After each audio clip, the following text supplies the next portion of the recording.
Welcome to the CFG Gamecast, episode number 239, a weekly podcast created by gamers and streamers alike to talk about the latest gaming topics and news.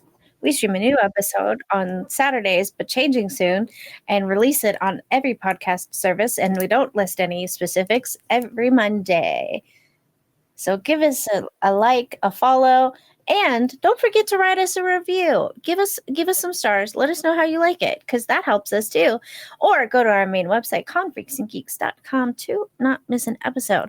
I am your host, obviously Mr. Davis Green, and with me today I have a lovely cyborg. I am a black man. Hello?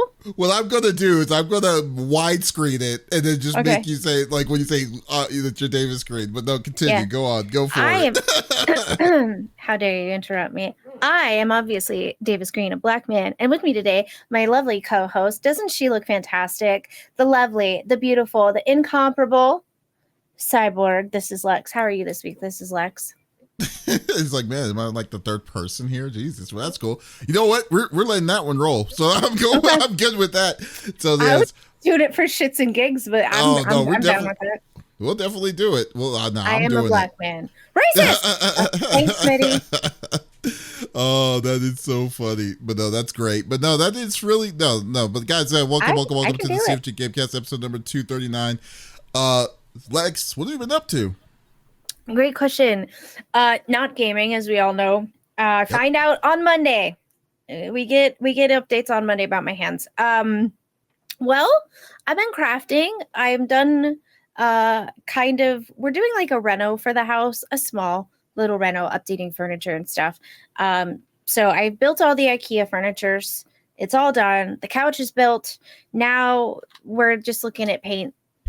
For the living room, we're going to go with like an emerald green moody with like gold accents. We're going to do wainscoting. So it's going to be crown molding, then the wainscoting, which is usually a molding of itself, center of the wall, and then new molding on the bottom. And then we're going to do like the frame outs with same mold, but smaller with little frame outs around the house. And then inside those, Adam wants to do like a gothic, lacy kind of look inside them. So it's going to have like a real fun, like moody vibe. I also think he's going to let me in our entryway paint our door purple because there's a witch that lives here, of course. And I can't do that on the outside because my HOA already hates me. But yeah, I finished like all the Halloween decorations. I'm not pulling all of them out this year because we're going to be doing stuff, to the house, and it's silly to have it out. Also, if you don't know, Bashir, Adam's orange kitty, the menace, he eats everything, including tape. So I don't want him to eat the Halloween decorations because I crystallized a bunch of like stuff and it looks really cool, but Jadzia and Opie want nothing to do with it. They're like, chemicals, let me stay away. He wants to get up in it and sniff it. And I'm like, I'm not risking him licking this borax crystals that I made and him keeling over. So a lot of decorations are staying in the garage. Your dog literally was at first just standing and just looking at you like creeper, like a creeper status, and then he's just laying down in the hallway. They're just laying down in the hallway, and I was just like, oh, that's freaking hilarious. But she has a tribble. You can't. I don't know if you can see it, but she's got a tribble, and if she picks it up, it could make noise. And I think that's what she's waiting for is the call out to like bring it here. I see. Because if I throw it for her, it's gonna go. But yeah, it's been nice to just we created this awesome couch build essentially where I can like be in a laying position, and it's I call it my little hole because it's great, having not just one space in our house that I'm comfortable in bed, but like also downstairs in the living room. So we've been watching a lot of shows, and we've gotten to Mad Men. Couldn't stop watching last night. I blinked and it was 6:30 in the morning. I was like, oh shit, I need to go to bed. Yeah. But no, it seems like you've been just crafting. I've been making little things for like my collared shirts and dresses. So I'm very excited to like bust those out. They're really neat. So I guess it's 3 weeks and counting so far right now on gaming. Nothing so far. I mean, don't get me wrong. April. I haven't gamed since April. I'm not talking about streaming. I'm talking about just in general gaming. I don't game by myself either. I haven't since April. I've played like 3 or 4 sessions with the Spoopy crew for like 2 hours. Yeah. Maybe a total of 10 times since April. That's Well, it. don't get me wrong. I mean, I know because of like what's going on with like Yeah. medically, but I mean, I'm just saying. But that's crazy. But yeah. And Also, I told the Spoopy crew, I was like, guys, I'm out indefinitely until further notice. Like, yeah. I'll stay in the group chat that I made, but like, I'm out. You guys Yeah, make but plans, enjoy. I don't want to cramp your style, you know? no, that's fair. Yeah. What have you been doing, buddy? Well, it's kind of funny. I've been all over the place this week. It was actually kind of crazy. So like, for like, so I was what's it called? Well, first off, I'm like, it might be time for me to get glasses, and I do not want glasses. I don't want to wear them. I'm not. Yeah, I don't know. It's just I just never like it, to be. Well, when I was younger, when I was in middle school, I was prescribed reading glasses. So I wore them for like 2 weeks, and I was like, nah, this isn't me. I just left them, and then I never went back to them again. Okay. So, but now it's like my sister's been urging me because when I randomly remember the time I had pink eye randomly last month or something. Yeah, because Smitty farted on your pillow. Yeah, yeah. They somehow sometimes my vision on my left side, sometimes this gets kind of blurry, and I'm just like, I don't know if I want, like, I need to go to an optometrist, but I know what they're going to say. They're going to say, oh yeah, you need glasses or something. Why don't you get contacts? Oh, there's no way that I can put a contact in my eye. Yeah, I've never done it. It's not bad. I mean, well, still, it's just the regular maintenance of doing it. Like, like putting the eye thing. I have contacts in right now. Yeah, how long have you been wearing contacts and glasses and stuff like that? Like, I only started wearing contacts this year because I have astigmatism. Yeah, well, and they didn't really have contacts for stigmatisms until recently. Oh, my glasses are so big, I have to take my headphones off to get them back in. But it's not bad. It really isn't. I don't know if you're one of those nearsighted or farsighted. I'm nearsighted. Okay. I can see near fine, but far I can't see very well. Okay, so I'm the same. Yeah, no. Are you having trouble driving at night? No, I'm fine with that. It's just like, okay. When I'm looking at the computer screen and stuff, I mean, that's what I do as my job. And now I'm going to be doing overnights and stuff like that. So I'm just going to be, I know I'm going to, I have gamer glasses, which I have, thanks to shout outs to is it Oakley? No, Gunner. Shout outs to Gunner on that one. But, nice. I do like theirs too. Yeah, you know the one I want are the Fallout ones. The Fallout glass frames look really good. Excuse me while I look that up. Fallout gamer. That looks really, really good. Yeah, but anyway, so I'm looking at that. Then at the beginning of the year, then the beginning of the week, DC reached out and then they were showing the books because they basically made like a multiverse. With the new series. I think it's called like there's Absolute Batman, Absolute Superman, and Absolute Wonder Woman. So I checked out Absolute Batman, and oh my god, dude, that is the best Batman I have seen in such a long time. I just sent you the Fallout glasses. Are those the ones you're talking about? Let me see. Yeah, but yeah. I just checked out Absolute Batman. Okay. And it is like the story, the version of Bruce Wayne in this one of Batman is just sick. It is ridiculous. Like, he had how he has a utility for everything in his utility belt. He still has that, but now his whole thing, like his cowl is also a weapon. So like his the bat ears he has, the pointy ears, he can those are knives. They can just pull out of them on the top and use them as daggers. And then what was funny, so there was a scene, spoilers if you do read this, because the first book. There's a scene that he's fighting this big guy and he has this knife, and then he says that he's killed several people with this knife. So then Batman has his Batman logo on his front of his thing. Yeah, his emblem. His emblem is it doesn't really look like a bat. It just looks like a rectangle with little jagged edges in certain parts of the rectangle, and it's a little bit curved on the edge. And I thought that was the version of the bat logo in this one. he gets a stick out. He puts it underneath the logo. It's a battle axe. He's able to yank it off of his chest, and he just one shots this guy with a battle axe's arm.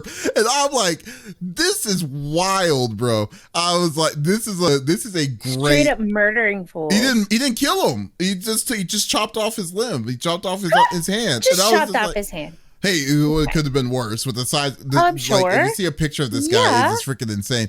But but no, I am loving this version of Batman though. And this is just the first book, and it's with my favorite writer and one of my favorite artists. So Scott Snyder and Nick Dragata, and I am loving this. But then at the end of the week, what's it called? Officially is out. Metaphor Refantasio, like. Dude, this is the game I've been just constantly playing this one. Like I decided to officially just stream it, when I can, and right, and then go from there and to see how the game is. And this game is wild. It's definitely the creators of Persona, and I've been loving every minute of it. I love Persona. So we'll see. Yeah. So this is the same creators, and they're doing the right thing, man. It just keeps on. It just they have been just making it better and better, and everything nice. I've seen, and I like. In fact, I streamed a couple of hours, like an hour before this episode, just because I needed to get my fix on this. So yes, I get it.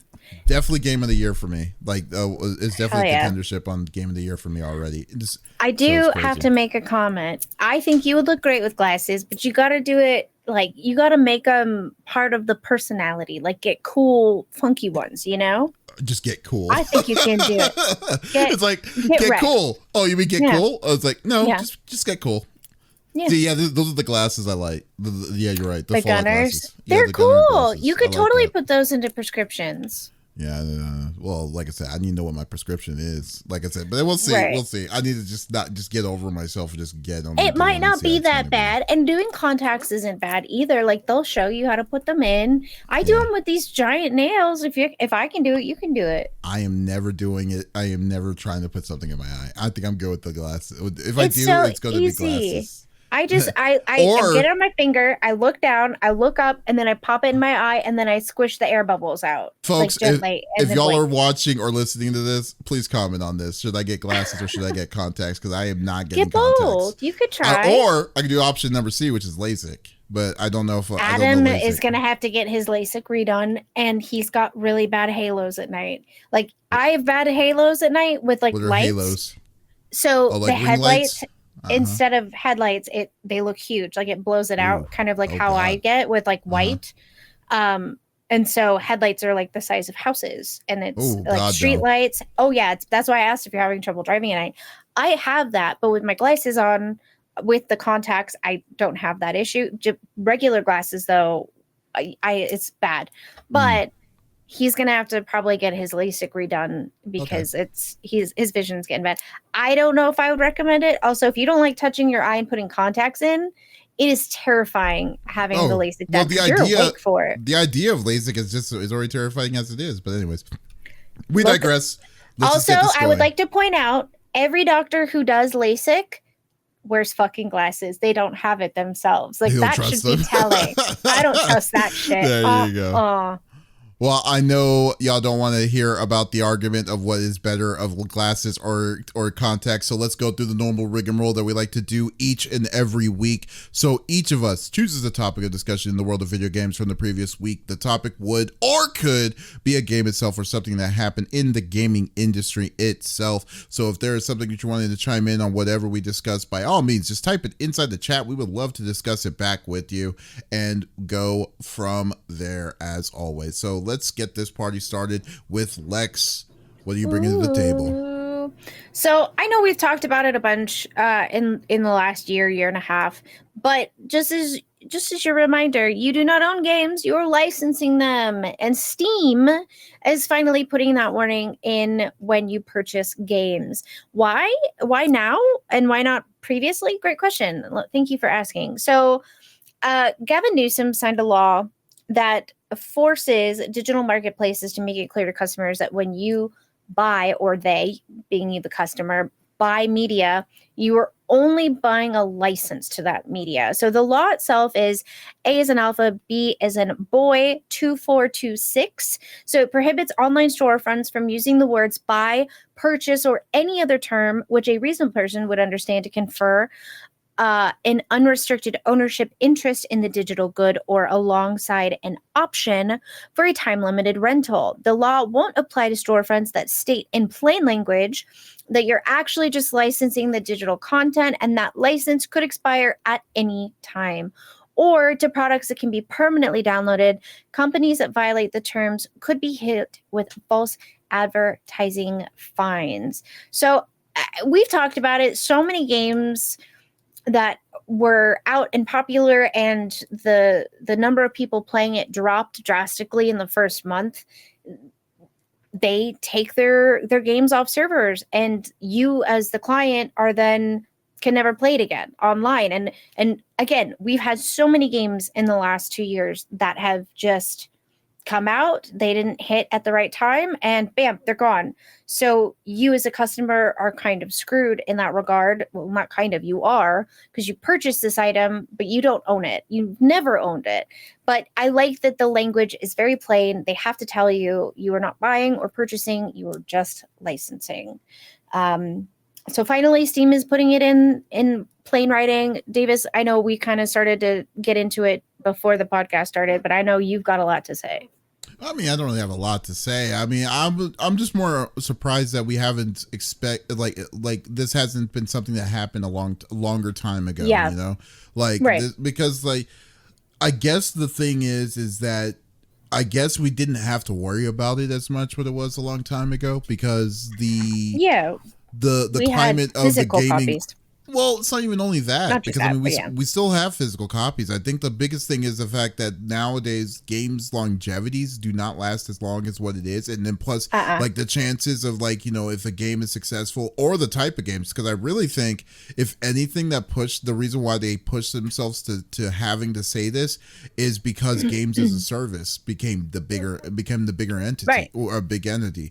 Because like I mean, look, when you think about last year alone, look at the graveyard of games that have only been out for a short period of time. Knockout, what's called that dodgeball game from EA. Then you also had Rumbleverse and like even the crappy ones that are still active, but it's just a matter of time, you know. Like I mean, I'm not saying crappy, but like Multiverses is a lot lower numbers of what they were expecting it to get. Look at freaking what's it called? Just Concord. That was 2 weeks. I mean, that was legitimately 2 weeks. And then they paid money. But then Sony knew that if they didn't give them their money back, the people would literally be rioting back towards it. I'm just saying that, like, we didn't have to worry about industry or a company to just say, okay, we're shutting it off. You can't get it back. But unless there was like, you know, there was 2 small instances. Like I think was it Need for Speed that tried to like remove it from their digital library, and then the people that purchased it, they're like, oh well, too bad, so sad and stuff. Yeah, they don't want those situations are going to go up in the rise now, since more games are going more towards the digital age. And then but this is probably, for me, this pretty much solidifies my reasoning on why I only will try to get physical copies. I mean, if I possibly can. I've always been that way though. I never I guess PC is the only one that I give the exception to, but like for consoles and stuff like that, no, I try to get physical more than I ever try to get a digital copy, unless the company gives me a key for it, you know. Yeah. But no, I get that. Yeah, but I mean, this is more like this isn't more like a change of policy per se, because it's been around. It's just been an unspoken policy, but people need to be more aware of what they're buying, and especially with games of service, because this is where the issue truly lies, because a lot of the games that we are purchasing and interested in now are games of service, which are supposed to continue on in that longevity. But if they're not hitting the numbers right off the bat, they're taking that sucker off the servers. And then again, you as a client, you paid for something and it's gone. And if they want to be shady and shitty about it, they could say fuck you and not give you your money back, you know? Yeah. Well, this is what I think was going to happen. Like I think this is a preemptive attack for something higher issue, because it's not going to, something's going to happen in the future where it's going to be like right. you bought something in. Oh, and this is not even including the Kickstarter games that promises you the world, like, the day before and stuff like that. And then you just came back, you just got crap, I mean, like, this is just protecting themselves from any kind of deliberations of stuff saying like, oh, you bought this game. I was like, oh, I bought this game, I own this game. It's like, oh no, it's like not so fast, we got the digital copy. No, we just gave you the right to buy it. And right. Even physical games technically has that too. The only difference is it's not like you don't, well, certain games, but you don't need like a digital print to allow yourself to play it. That's so, right. But it's just a different source of technology. And honestly, like, that has always terrified me ever since the PS3, when that happened, when there was a lot of games that were like basically locked on that system. There's still games that are locked on that system, and you can't transfer it, but you purchased it and you wanted to play it again. Like, I still want to play X-Men and the Simpsons arcade games, but nope, that's not going to ever happen unless they redo all of that. Yeah, the Simpsons arcade game is such a classic, so good. Yeah, the only other way to get it is arcade 1-up. But do you want to spend $600 for a 30-year-old game? No, I don't. No. so thanks. Yeah. I mean, it's a very brain buster, it's like an obvious moment situation, which I'm glad they did. And I know the only reason why they're doing it is because of the law that Gavin Newsom did approve in California. Good for them on doing that. And I'm glad that also, and glad Steam doesn't have to notify everybody, but I'm glad that they decided to say, no, we're just going to do it just all across the board. Be a lot easier, right? So. And now that even now that Android is now opening up their gaming space now for Xbox, so Xbox games are going to be now consistently like you can just buy on an app and stuff. Yeah, I mean, they're future proofing themselves. But yeah, so yeah, I mean, it's obvious, it's a good move, it's a good thing. But you know what's going to end up happening? Nothing's going to change. No. Yeah. I mean, what's going to happen is that now there's an additional row of the terms of services that that everyone skips to read, and then just say, okay, I understand, because no one wants to read the legal mumbo jumbo. They just legalese. The legalese and stuff. They just wanted to do what they need to do. And that's why, like, again, the law that Gavin Newsom signed, good for him. It says specifically they have to state in plain language. So it's not the legalese that we're used to. But if you're ever bored, by all means, please read some of them. They're hilarious. They put the weirdest stuff in them.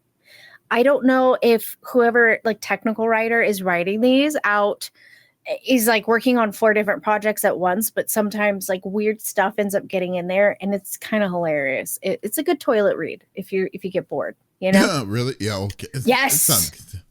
This seems total read. Riggedy Rex said, oh, thank God you had the second row. How big is your, and then it just stops, and I'm like, but he says, Riggedy Rex says, how big is your Steam library? Yeah, this is definitely not mine. Like, my Steam library is like small. Like, my personal Steam library is very, very small. But the website, how big mine is. Yeah, the website Steam library is massive. I will say that. So, but no, I don't. Like I said, I mean, I do play PC games. There's certain games I like to play on PC. There's certain games I like to play on console. I can easily split up the games easily for me to do that. But yeah, like RPGs and stuff is definitely a console based game. Yakuza is definitely console. I don't care about graphics. It's definitely like I'm curious. Nice chill games. How many games do you have in your Steam library? How many do I personally have on my Steam library? I don't have that many. Let me see. I'm just curious because I have 480. Yeah, I don't have that much. I don't. Let me see what I got. But Some of them are Adam's games, so probably 200. Let's be real, because that boy. If y'all friends with my partner, and you see him pop up, he is playing all day long while he works, and he's doing sequel at the same time. I don't know how he does it. Oh, let's he knows sequel backwards. And oh, sorry. Just popped he does. up on it. You know what? But like, godly, I don't. He's playing 2 different games at the same time, like you said before. Oh yeah, it's freaking and crazy. then people will like message him. They're like, "Hey, I'm stuck on this boss fight. Can you help?" He's like, "Yeah, no problem." He's like everybody's clincher for boss. Hey, he's helped you out on boss fights too. Did he? Oh, he did on. He did on what's it called, that Dracula game, Rising. But then he left me out to dry for the rest of the game. So I can't even play. I can't play with no one anymore. Yours is 950. Yeah, see, 950. So mine. It tells you at the top of your library. All of them. Yeah, mine is. Shoot, mine's not even triple digits. Mine is 85. Really? I told you I didn't have a lot. Oh, you got a little baby library. I'm fine. It's not even baby. This is like maybe like baby. This is like 3 months in the womb. Fetus. That's what that is. It's being developed. Cells. That's what that is. Yeah. It's cells in the womb. So let's see how much the CFG has. 176 for Soapy Night. Okay, so yeah, 950. That's the biggest one I've seen so far. I got 476, and I'll be honest, probably 200 of them are Adams, maybe 435. Okay, that's how much I have on CFG games, the CFG games one. But like I said, I don't personally like to. Play on my PC mostly. The only time I do. My Steam library is also connected to my sudo for when I review games. So a lot of them I review and then I don't touch them. Yeah, it's a mix between mine, my review, and then Adam's. Oh, okay. Which, if you guys are wanting me to review games, I'm so sorry. I'm not doing it right now. You guys are reaching out to my Trouble with Trouble email. I'm sorry. I'm not responding at this time. I need to have like a message. I'm dead. I'm semi-retired right now. I am retiring. I'm so sorry. It's 176. I don't know how they figured out it's me. Oh, well, there you go. It's a pen name. It's the internet, man. Out. The internet will always figure it out. So there you go. But there we go. I mean, like I said, this is just a normal trend. I'm glad that they did. They have to do it at this point because there's going to be. We're just waiting for the big lawsuit that's going to cost them to change everything. Exactly. Yep. So money. Yeah, pretty much. Oh, right. Well, my topic is funny. So, like I said, yesterday was the first official day of Metaphor ReFantazio. This was actually a pretty busy week because Metaphor ReFantazio and Dragon Ball Sparking Zero came out the same day. Dragon Ball Sparking Zero came out yesterday. However, Dragon Ball Sparking Zero had an early release. So if you reserved it or whatever, or bought the digital deluxe edition or something, you were able to play at the beginning of the week. And then I'm pretty sure that's a lot of people are seeing that kind of stuff nonstop, But but as usual for an Atlas Sega game, Metaphor ReFantazio, which if you do not know is a game that is created by the developers of the Persona 4 developers and creators of Persona 4 and Persona 5 decided to make their own IP, a brand new IP with a brand new different kind of story away from the Shin Megami Tensei series. So this is their first look, and I will say this game is very political. And because the base story of it is very, very political, and it's very, very cool, very in depth and stuff. Like there's a caste, there's a hierarchy, and then and stuff like that. What's up? You say political. Is it like translating ish to our current climate, or it's political in its own right? Okay, and political in its own right. Because technically it's a matter of it's basically originally a hierarchy system, but then the story, the base story, and I'm not spoiling this is basically what it is. The base story is that there's an initial hierarchy, so there's a king, and then the whole thing, and then something happens to the king, and then something else happens for them to decide to vote for who is going to be the next leader of the country. And then the way that they're doing it is really like, it's really extra, like it has to be. It's not something simple. So very interesting indeed. Yeah. I'm going to be a history nerd here. Very like Hutus and Tutsis is what it's reminding me of. Yeah. So basically, but the thing I'm wanting to talk about, because I could talk about Metaphor all day, I'm actually jonesing to play it after this, but still, so Metaphor ReFantazio is a hit, is Sega Atlas's first game that hit 1 million copies the fastest. The last time that they did that was Persona, like was it Persona 4? Yeah, it was Persona 3 or Persona 4. Let me actually look it up real quick, because I know it was but it took them 5 days to reach 1 million. Okay, here we go. I'm just gonna go on an IGN article. It's probably easier. Here we go. So, oops. Wesley Yin Pool on IGN says Atlas Metaphor ReFantazio has sold over 1 million copies as of its official release date. Publisher Sega has announced. That's enough to make Metaphor ReFantazio the fastest selling Atlas game of all time, breaking Persona 3 Reload's record of hitting 1 million in a week. So they hit 1 million earlier this year, but it took the other game 7 days. It only took this game 1 day. So Jesus, it's crazy. So that the Metaphor ReFantazio's October 11th global release date has already seen the Persona style game shoot up Steam's most played games list with 42,992 concurrent players at the time of this article's publication.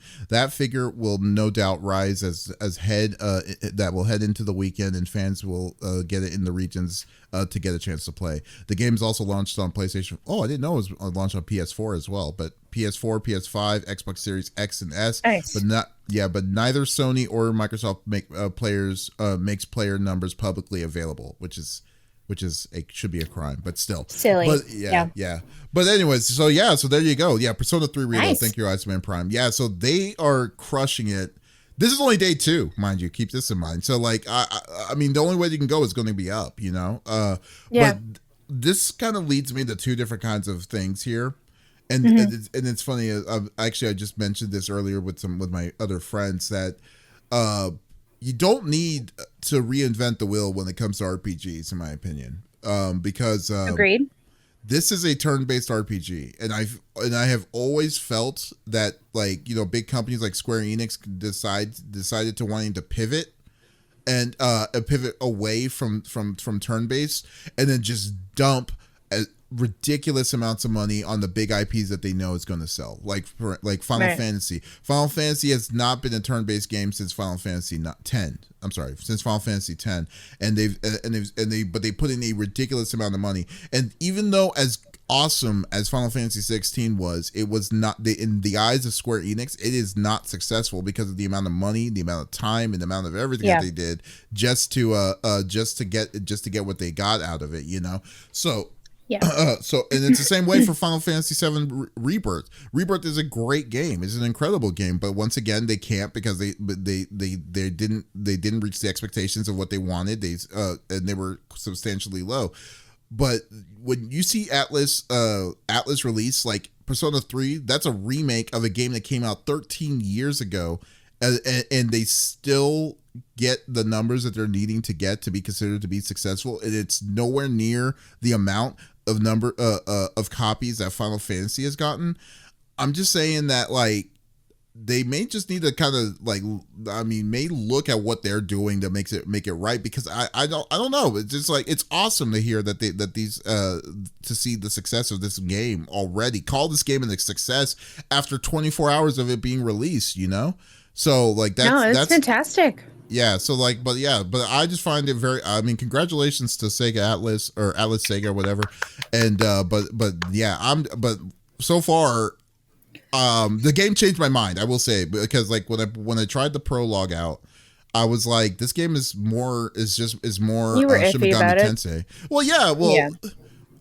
If anyone decided this, I don't know if I'm the only one. I mean, y'all can say in the chats if y'all gave it 100%, like, you weren't worried about it ever since it was announced back in like February or March. But like for me, right. I didn't know what kind of game this was going to be. Like for the longest time until I saw the first trailer of like the job, like that it's going to have different kinds of job classes, and they showed semi of what the battle system was going to be, and then I was like, oh, okay, I'm sold. Well, first off, I love job classes. Job classes is like a selling point for me. So if you tell me selling points, yeah. If you tell me like, oh, this game has job classes, like, okay, I'll definitely try it. So but yeah, then I saw then I saw a full match. I was like, oh, okay, this is definitely my thing. But yeah, I was still iffy, and I was still kind of iffy on the demo because I was like, this is just Persona, just with a little bit of things, but it actually has its own identity. I definitely like the game. So I mean, I know you haven't touched it yet, but like, what do you have any opinions on it?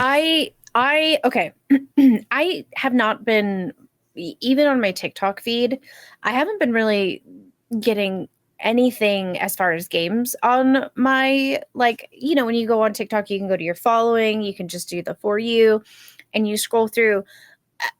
Every other that wasn't like an ad was people live playing this, and I sat and watched for a bit of a creator who I don't know as a gamer at all, and I was shocked to see them playing. So I watched. It looks so good. I love Persona 5. And it kills me that like I can't remember the ending of the game. Please don't say it in the chat.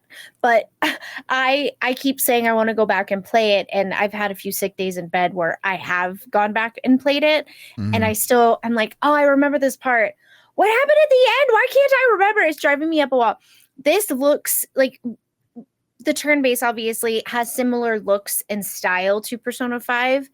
I don't hate that it did that, because that as a company is their identity, right? Like it wasn't just Persona 5 that looks similar to that. That's kind of similar in all of their games, right? It looks really good. It doesn't fall under games that I would normally want to play. And I'm kind of mad that I can't, because these stupid things don't work. Yeah, well, I mean, I think I think that this is a game that is a good, not necessarily introductory, but it is a good game that, like, if someone who has never touched a turn-based RPG before, for sure, definitely will do it. Because like I've known people who've seen like videos of Persona and they're like, oh wow, this looks like really fun. It's like, and then they try it and they're like, wow, this is really fun, because it's not just a normal turn-based. It's like also like you have all the extra stuff that you could do on the side and stuff brings people in, and and they do a great job of doing that. So they like, I think this is good enough that like this also looks at people that may have not have seen or played an RPG, and with Atlas they always have a good way of presentation. So I'm not surprised at all with this. But man, I just can't believe they hit 1 million, dude. Like that fast is impressive, especially on the new. Not only that though, too. Let's even add the fact that it's a brand new IP. It's like, that's crazy. Good for them, very dude. Good. Very seriously. Very good. Also, I would like to point out, now that I have my color glasses, I'm looking at this and I'm thinking to myself, ooh, I bet Persona 5 looks fantastic with these glasses on. No, it's beautiful. And it's interesting that you say that. So the person that I saw is a creator that I follow, who doesn't ever post gaming content, they were playing it, and they've never played a turn-based RPG, let alone it seemed like a game from this developer.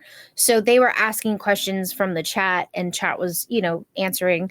But also, I would like to point out that this developer is a really good way of, if you forget how to do something or how something works, there's in the settings, you can go back and play that audio or look at the captions and like remember how to do things. It's one of those, I don't know. To me, like, that's so simple, but there are games where you're like, oh, I have a question about X, Y, and Z. And you go to the settings and they'll have like a section about that, and you'll look and it's very vague. You're like, that didn't answer my question. Why would you even have that there?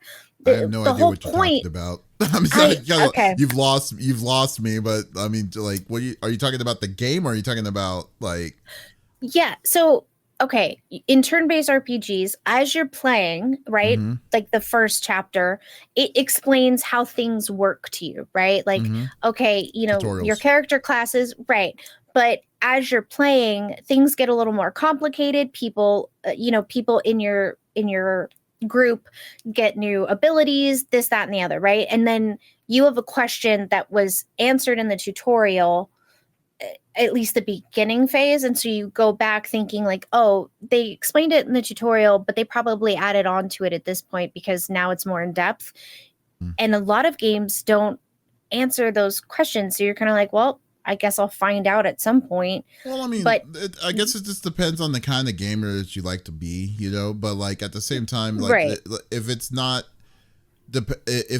in your face, or if it like tutorials is a little bit of a tricky point of like trying to be successful at, and if you do enough, then they can do it. But there's games where it's like for instance, like one of the games that I wish that they don't do a tutorial was Monster Hunter, because the original Monster Hunters were hella tough, and then and you just had to figure it out. And you had to figure out the combos, and once you do, you get a level of accomplishment, in my opinion.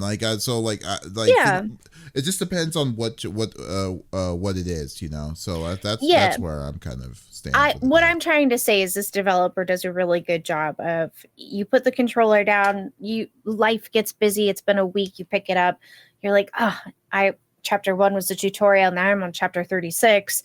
I don't remember how, this combo works. Let me go and look in the settings for like that tutorial section. Right. And it just doesn't really explain it the way you were hoping, is all I'm saying. It just, for me also, like having your tutorial in closed captions, not a ton, like they don't all do it. Like some of the tutorial will be in the closed captions, but not all of them, I've noticed. So this game, it seems that they do. So. Oh, okay. Well, there you go. Again, I know we got a little bit of a commercial break of it on Twitch, so we'll give it some time before we switch over.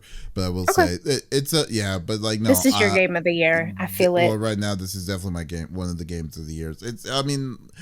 I think this year's game of the year is going to be tough, because I don't think that it's not as cut and dry as what it has been in the past, in my opinion. Yeah, like there are games that definitely shine, and there's also some that are like that, but it's been from a steady point, like to still say that I'm still looking to find my game of the year, and we're in October. It's still kind of surprising to me. Right. Well, and last year we had Alan Wake pop out right at the end there.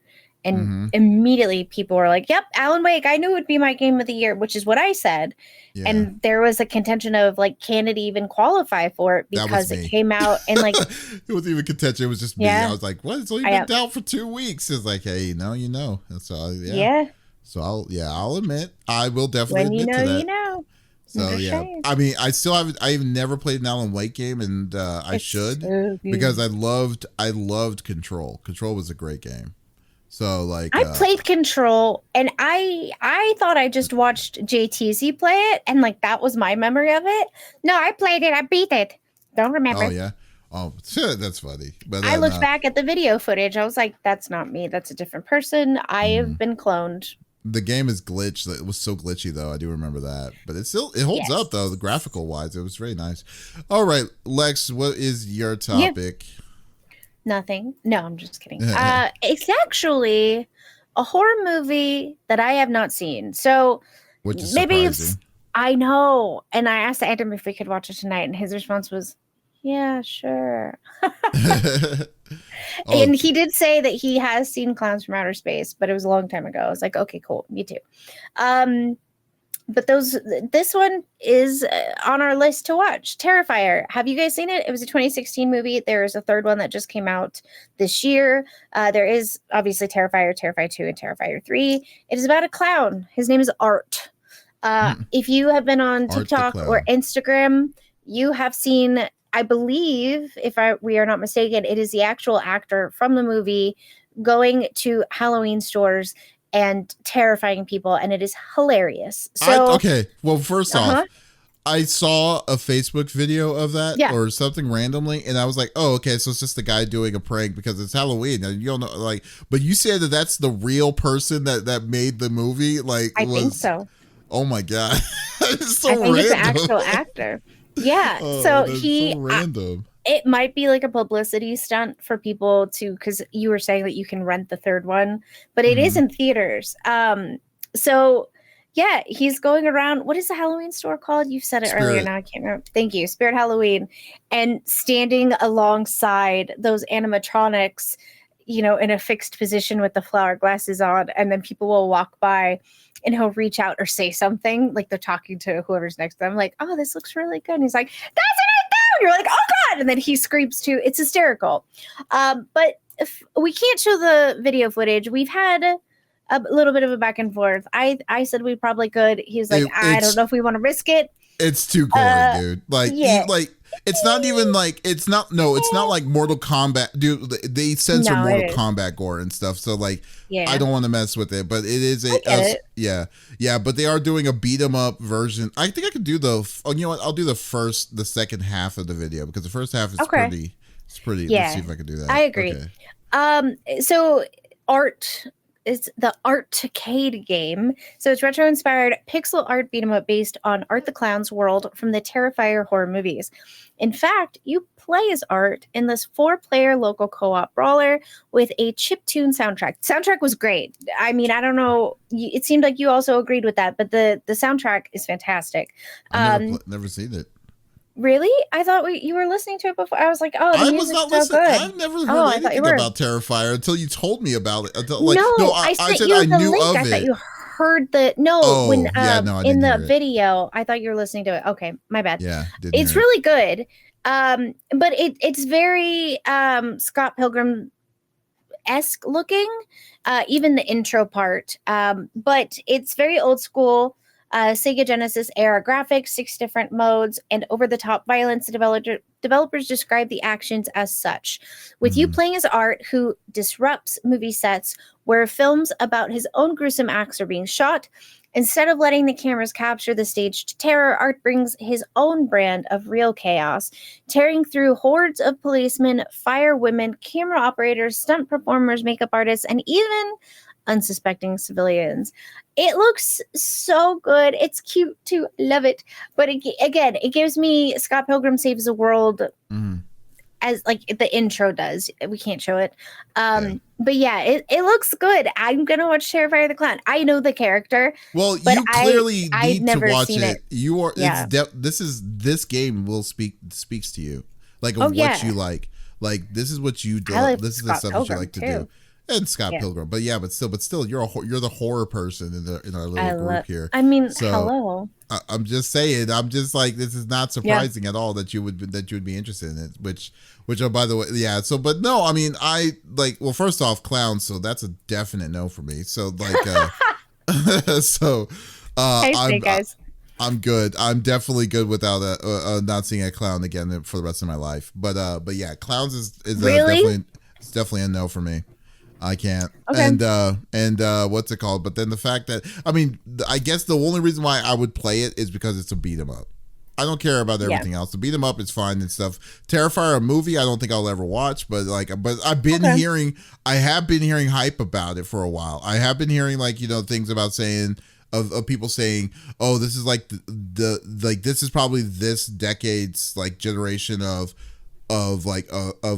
Jason. What you could relate to for what's in the horror genre, which is surprising to me because I've thought that this is like an indie, really an indie kind of situation, like Jason, Jason and Freddy and all that stuff was at least, from a studio. I mean, even though, I mean, but still it's just like, wow, okay.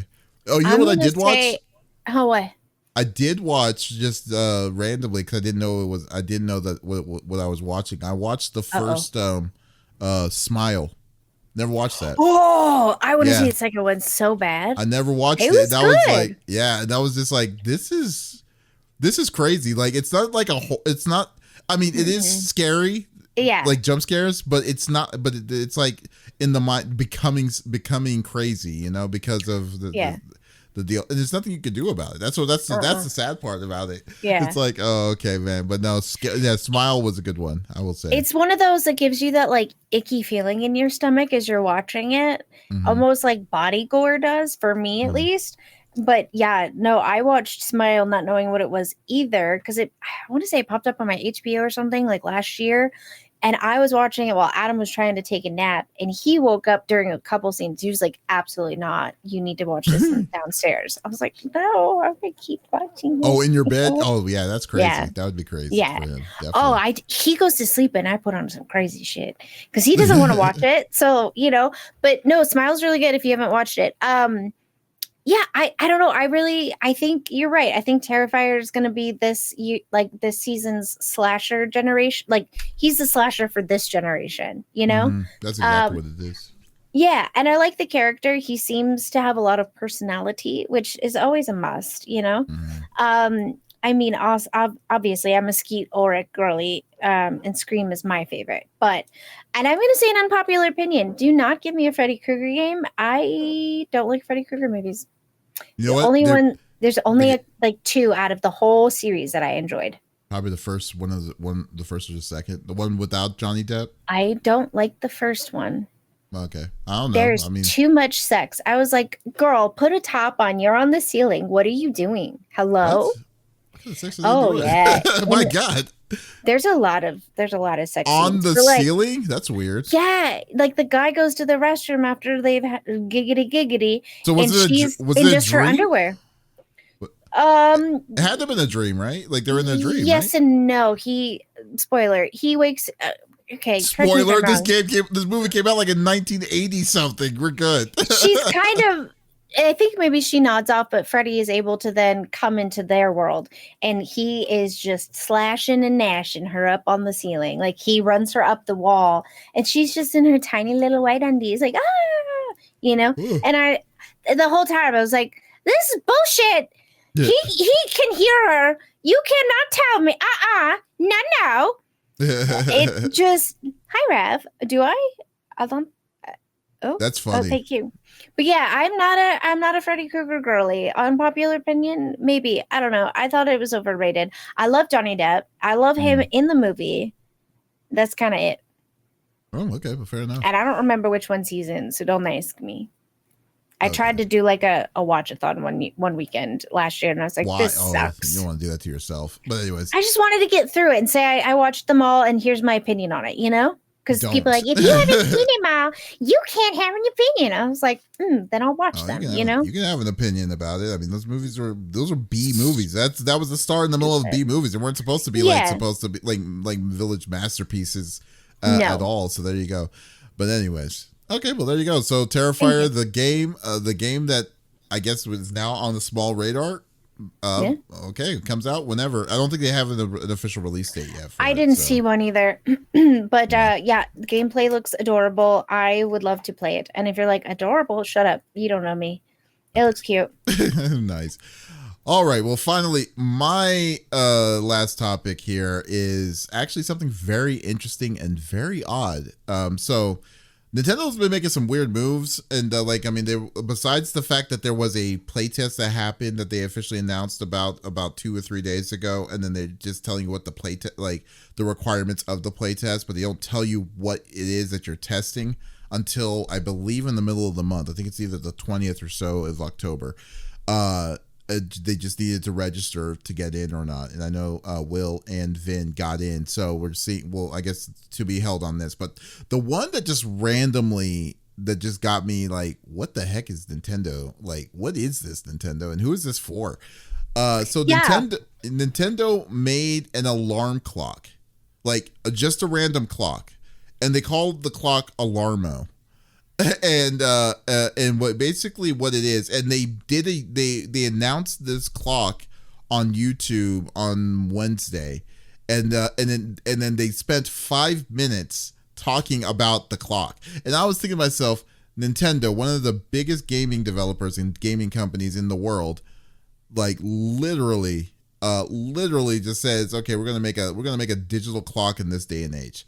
And the reasoning makes sense, but I think everyday people, I don't think they're going to use it. But anyways, Alarmo is first off costs $99 is one, and two, it's a pricey clock there, and two, it's what it's going to do is that it says it'll allow you to select a title, pick a scene, Set a time and let Alarmo handle the rest.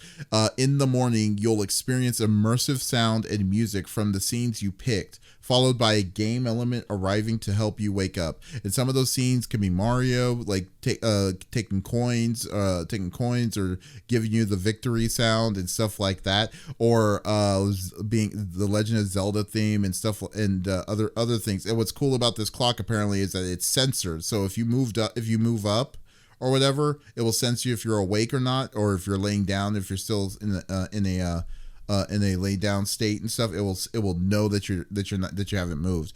So I'm just thinking to myself, I mean, that's cool, but first off, this clock looks very, very comical.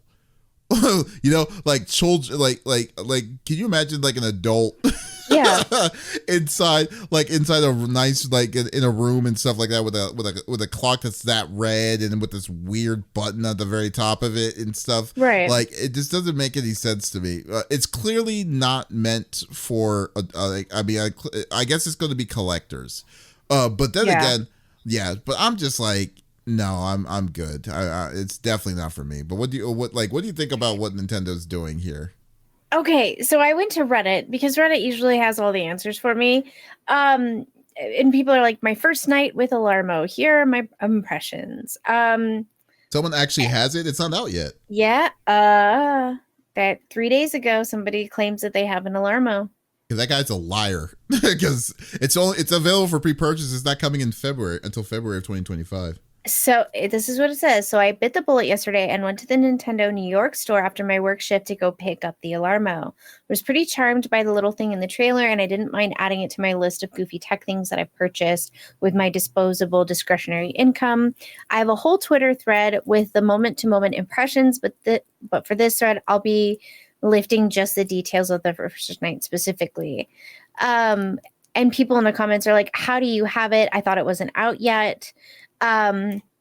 Now he does state, like, the censor thing is kind of interesting, that he picked a certain theme, which was Link, and then when he finally did get up out of bed and the sensor detected that he had stood up, it went to the Mario theme. Oh no, I understand, but I don't believe him because it doesn't make any lick of sense. The game, they announced it on Wednesday, saying that it's coming out. I have a Twitter thread, and he has it in his hands.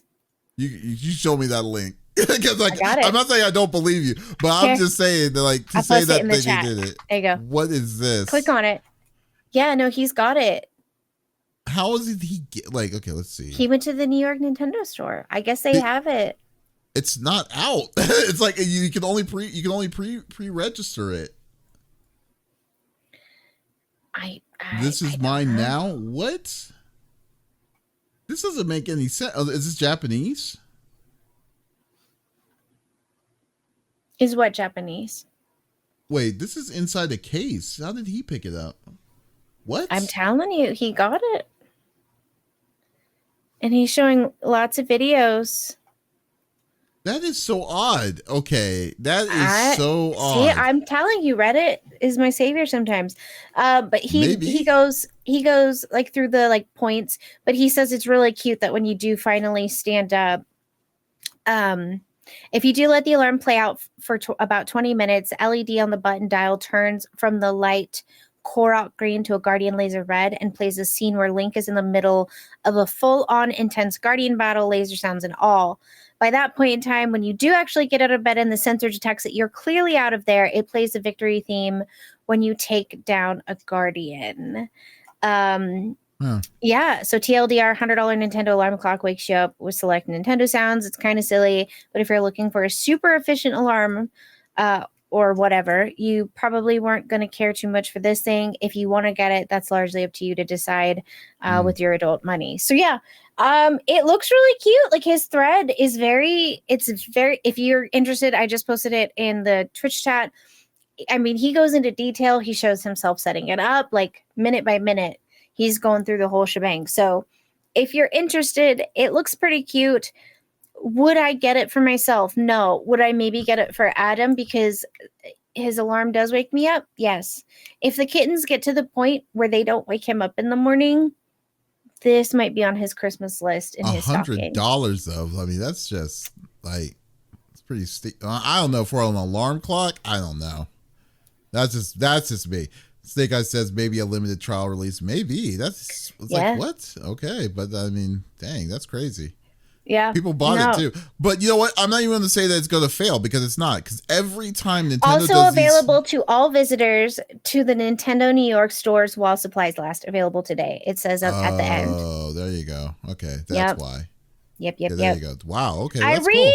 Cool. I can read. I'm not calling you a liar. I was just like, how is this guy? Yeah. But listen, I'm just reading, and then I think I just said, and 2 and 2 equaled 4. So this is what I said. You know, that's funny. I mean, Alarmo is probably going to be successful because it's Nintendo. That's the reason why. If it was any other company, I don't think it's going to happen. Like, remember they made a game called Labo, which was basically cardboard, like cardboard cutouts to make it things like that. It sells out fast. So I'm not going to say, okay, Nintendo, it's like, well, take the risk and see where this is going to go. It's just Nintendo is going to be one of those. It's like, you know, they get the pass to be successful at whatever they do. So there you go. You know what it kind of looks like? Do y'all remember? I mean, in the early 2000s, a lot of us had them. They looked like the old school, like wind up clocks. They had those for a little bit, and like with the little hammer. Yes. Those came back into rotation for us kids in the 2000s. I had one. That bitch only woke me up twice successfully. The rest of the time was off. And so I just had it as like decoration in my room. But this kind of looks like that a little bit, but like the weird. Updated version, you know, like the futuristic. I don't know if I like it. I still don't know if I like that. You know what I want? I wonder if it's just a clock. If it's just a clock, that would suck. You know what I mean? Like if it allows it does more than that. If it does, like the kind of clock I have is still a digital clock, but it's one of those clocks where you can connect like Spotify and all these different kinds of things to it, and then you can also put your either your Amazon or your what's it called home stuff, so you could say tell it commands and it will do it. You know, that kind of stuff. If it does that kind of linking and stuff, I'm all in. That would make more sense on why you would charge for $100 on this, because this is not really like ridiculous technology for it. I mean, it needs to do more than that, you know. So we'll see. It's cute. It is. I will admit to that. So we'll see. But anyways, folks, thank you for listening to episode number 239 of the CFG Gamecast. Thank you for being a part of the conversation as always. We will be back again next week with a whole new series of different topics and discussions, and hopefully Smitty will stop playing his Dynasty Warriors and decides to come on and play with us on this discussions as always. So if you did miss out on this episode, that is perfectly all right. We do new episodes we release new episodes every week at the beginning of each and every week. So there is absolutely no reason to miss out on our sexy voices. Guys, but thank you so much, and be sure to check out the other video content that we like to do on our website, confreaksandgeeks.com, on our YouTube, and also on our YouTube page. So once again, this is Davis and Lex signing out. Y'all take it easy. We'll see you next time, okay?